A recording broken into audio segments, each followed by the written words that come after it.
Bem-vindos a mais esse vídeo do nosso projeto Comunhão no Lar. Um vídeo da Comunhão Espírita de Brasília, quando nós paramos por alguns momentos para, extremamente agradecidos a Deus, refletir um pouco mais sobre a sua bondade, sobre a sua imensa sabedoria, que às vezes nos escapam. Reconhecer que ainda não temos condições de compreender tudo, mas que já conseguimos com certeza ter a grande afirmativa diária de que Deus é quem sabe. Hoje nós vamos falar um pouquinho sobre uma questão muito importante da nossa primeira obra, o Livro dos Espíritos. Nós vamos ver aqui, eu vi aqui que a questão anterior também, sempre muito interessante, a questão de número 918, caracteres do homem de bem. Mas nós vamos nos fixar nas questões de número 919, 919A, que falam sobre a necessidade do conhecimento de nós mesmos. Na 919, Kardec pergunta: qual o meio mais prático e eficaz que tem o homem de se melhorar nesta vida e de resistir à atração do mal? Recebemos a resposta: conhece-te a ti mesmo. Nós vamos depois ver uma grande explanação sobre essa questão interessantíssima, quando nos é indicado: fazei o que eu fazia quando vivi na terra. Essa é uma indicação de Santo Agostinho. Ao fim do dia, interrogava a minha consciência, passava revista ao que fizera e perguntar a mim mesmo se não faltara algum dever, se ninguém tivera motivo para de mim se queixar. A explicação continua, ela muda de tradução para tradução, mas em determinado momento algo mais chamativo nos é lembrado. As respostas vos darão ou o descanso para a vossa consciência, ou a indicação de um mal que precisa ser curado.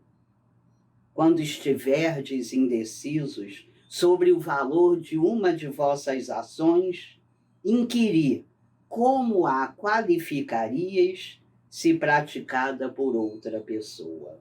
Se a censurais em outras pessoas, não podereis ter por legítima quando fores o autor. E aí nós vamos tendo uma série de outras explicações, não é? O desejo dos espíritos é sempre nos dar esse caminho reto, esse caminho que nos levará à felicidade real. Essa mensagem, como eu já disse, é assinada por Santo Agostinho, e abaixo dela, nesta edição, nós vemos o comentário: muitas faltas que cometemos nos passam despercebidas. Se efetivamente, seguindo o conselho de Santo Agostinho, interrogássemos mais a nossa consciência, veríamos quantas vezes falimos sem que o suspeitemos, unicamente por não pensarmos sobre a natureza e o móvel dos nossos atos. Então, nós somos alertados de que o autoconhecimento é o principal caminho na nossa evolução. Convido a quem tiver vontade ler, nessa ou em outra tradução do Livro dos Espíritos, essa resposta. Em alguns livros aparecem duas questões, em outros aparece apenas uma questão, mas essa é a nossa tarefa, o nosso autoconhecimento. a atitude que precisamos começar a adotar de mergulhar em nós mesmos para que tenhamos uma vida saudável, uma vida realmente feliz, para que experimentemos a paz.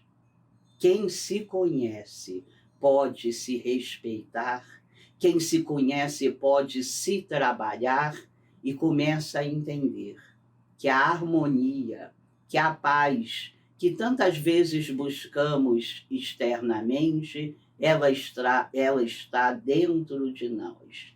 Sem ferir a nossa essência, nós vamos cada dia trabalhando esse conhecimento, porque quem se ignora apenas reage. Quem se ignora, muitas vezes, estaciona nesse longo trabalho da nossa evolução. É o autoconhecimento, o movimento fundamental para a autotransformação, isso que, em suma, viemos fazer. Quem mergulha em si mesmo se compromete com esse processo necessário. Viemos aqui tantas vezes com o único objetivo de melhorar intimamente, de no próximo túmulo termos a certeza que estaremos um pouco melhores do que viemos nesse último berço. É o caminho da autotransformação que só é possível a partir do autoconhecimento. Nós vamos entendendo a direção a buscar. Nós vamos chegando ao auto-amor, que só acontece após o autoconhecimento e a autoaceitação.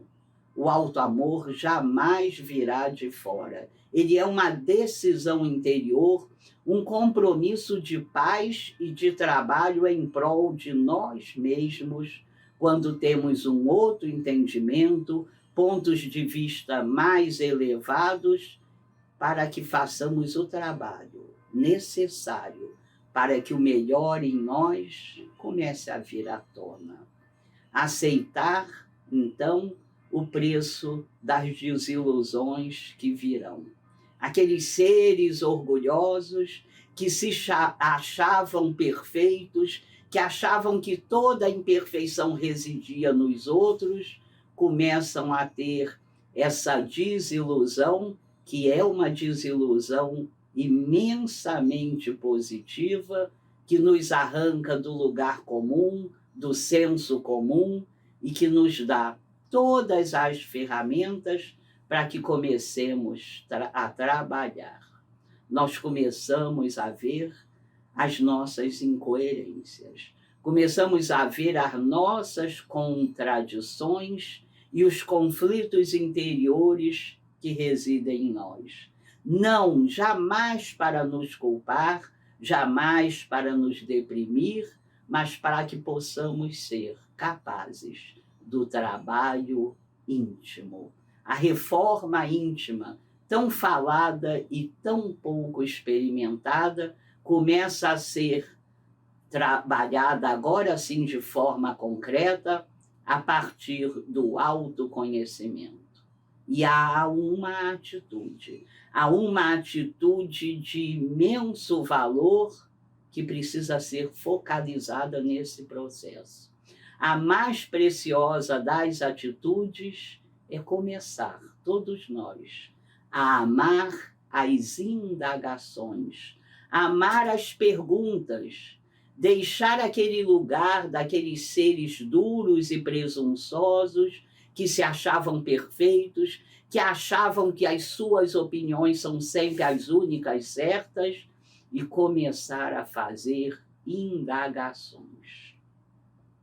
Respirar fundo, amar o que ainda não está pronto em nós. O que é semente, nutrindo o nosso desenvolvimento com imensa paciência, com imensa compaixão, sem nenhuma crítica. Aceitar o nosso estado atual de seres ainda inacabados que precisam construir com amor a própria perfeição. encantar-se com o que já está florido em nós e que anuncia uma frutificação que virá futuramente. Acolher o que já está maduro em nós, resultado desse longo processo de transformação a que viemos sendo submetidos, no início de forma inconsciente, conforme vamos trabalhando, a consciência vai se expandindo. Enfim, o que é necessário nesse processo de autoconhecimento? Uma decisão firme. Abandonar aquelas nossas dificuldades que por tantas encarnações alimentamos. É essa decisão firme de focalizar a nós nessa tentativa de nos conhecer para nos melhorar, que vai permitir que todos nós, que cada um de nós, atravessemos o deserto, passemos pela porta estreita. A real, a genuína vontade de melhorar. Era uma vez um lindo príncipe, o príncipe mais lindo que se podia imaginar. As moças de todos os lugares, de todos os reinos, se apaixonavam perdidamente por ele. Sua beleza não deixava ninguém indiferente. Certo dia, uma bruxa horrenda o conheceu. E como todas aquelas moças belas, a bruxa horrenda, que também tinha sentimentos, se apaixonou por ele perdidamente. Passou a segui-lo, passou a fazer as suas declarações de amor de forma repetitiva, mas o príncipe a ignorou totalmente.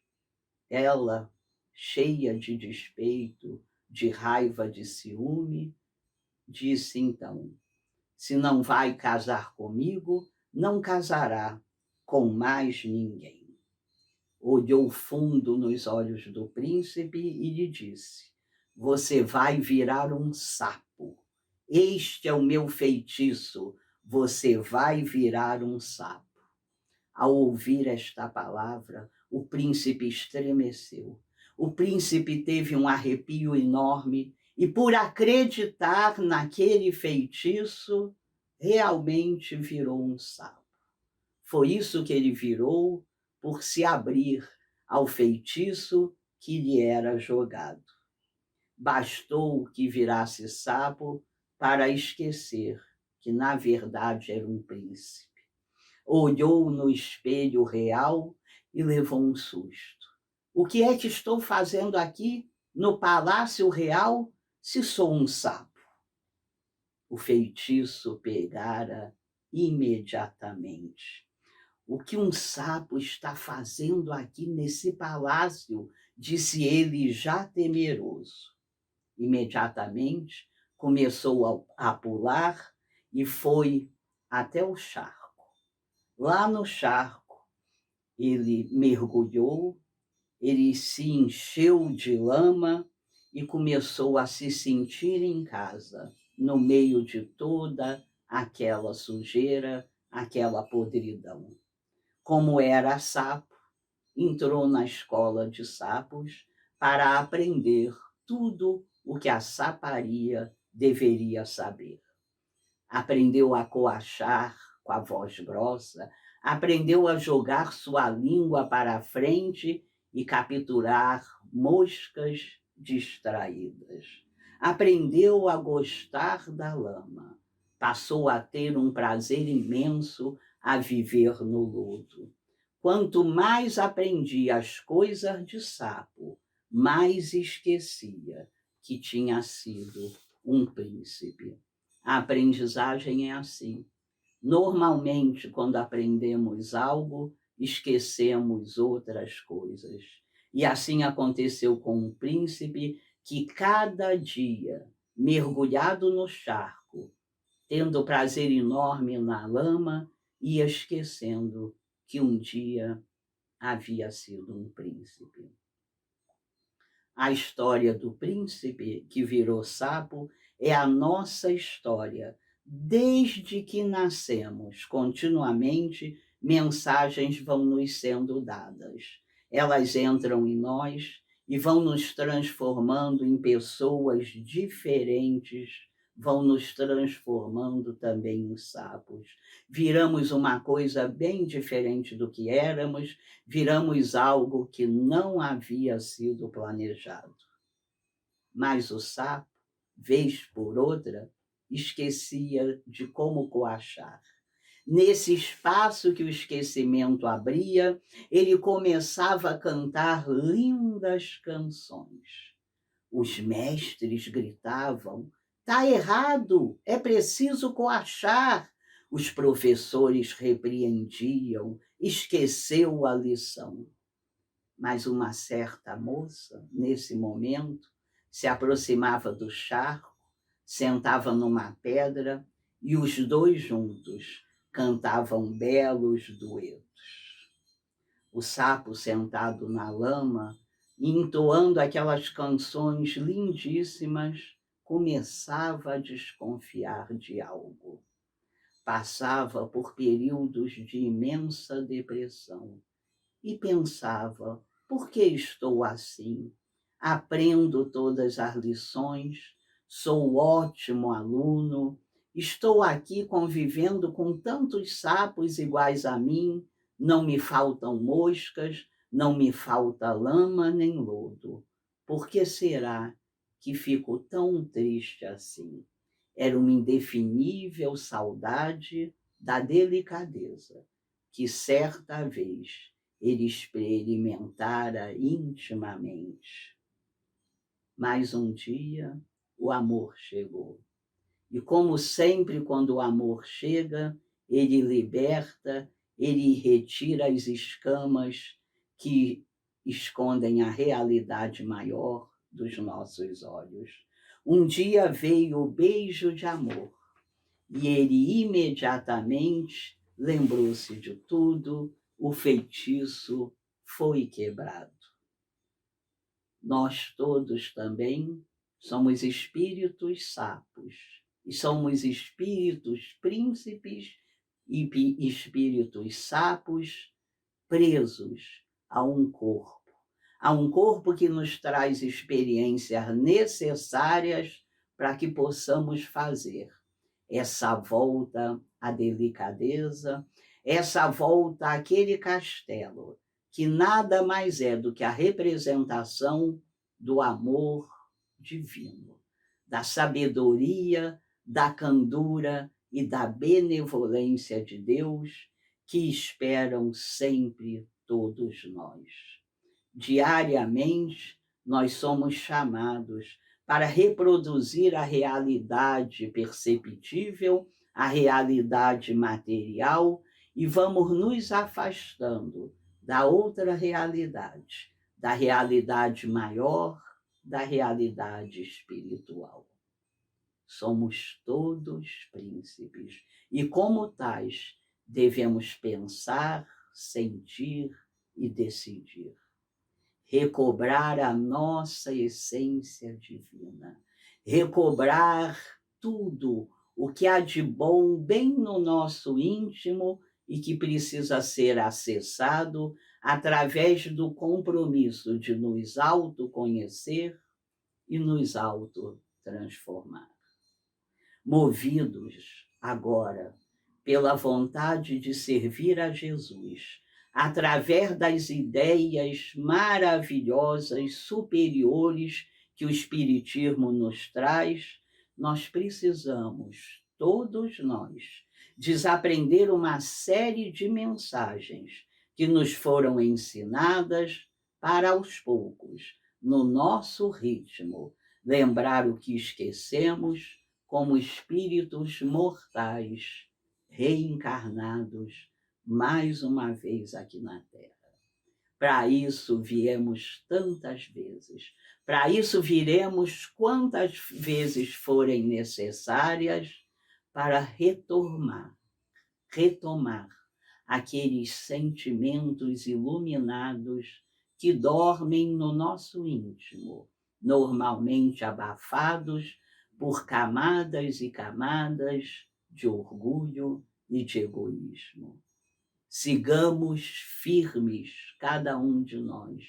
Sigamos agradecidos imensamente a Deus, aos nossos espíritos protetores, sabedores agora que somos, que todos, absolutamente todos, somos filhos amados de Deus. Não importam as nossas falhas, e nós sempre falhamos, não importam as nossas decisões, às vezes infelizes, nada importa. O amor de Deus jamais nos é retirado. Somos esses filhos amantíssimos, somos esses filhos que Deus criou. E Deus nos criou, a todos nós, sem exceção alguma, para a felicidade que nos espera num futuro que sempre chegará. Façamos os nossos esforços, trilhemos agora novos itinerários, porque o príncipe que um dia fomos, nós encontraremos logo um pouco mais adiante, conforme a nossa evolução. Abençoados pela doutrina espírita, essa doutrina que é o Consolador prometido, podemos agora, cheios de alegria, de paz e de harmonia, caminhar um pouco mais. Que sigamos em busca do príncipe, não do príncipe das histórias infantis, mas do príncipe de sentimentos valorosos que dorme no íntimo de cada um de nós. Muito obrigada, que sigamos firmes.